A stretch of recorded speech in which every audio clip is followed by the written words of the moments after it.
Qarshi zo'ridan kelayotganingiz 2014-yil ishlab chiqarilgan 1.2 lik Kukidan sinisidan mashinamiz o'ta ideal holatda ekan. Mashinamiz saksiyasi ham aytib turibdi idealligini. Polni ko'rib chiqdim mashinani. Cho'qlarni ko'rishsinmi? Hamma yoq zaglobkalar 2014 ga 14 mana kraskalar ichlari hech qayta kraskasi yo'q, просто освежить uchun bo'lgan, udar kaltali yo'q, salonlar ichlari polni koja bilan perforatsiya qilib, mashina o'ta ideal holatga kelib qo'yilgan ekan. Xudo xolasa bort uzunligi 340 bo'ladi.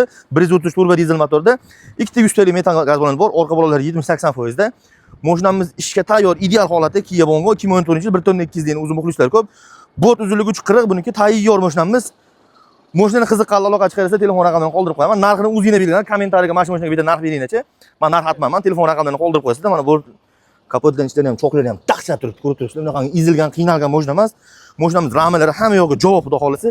Ishga tayyor avtomobilimiz, qiziqqan aloqa chiqinglar. Mashinaga bitta narx beringlar o'zingizlar, sassiyanasiga qarab 2014-yil turbo dizel 133 motordagi yangi avlod qilib bo'lgan oldilarini do'galar qo'yib, farlarni qo'yib, oldida tomlarga do'galarni qo'yib mashinamiz ishga tayyor avtomobilimiz, body kit qilib tayyor qilib bo'lgan mashina.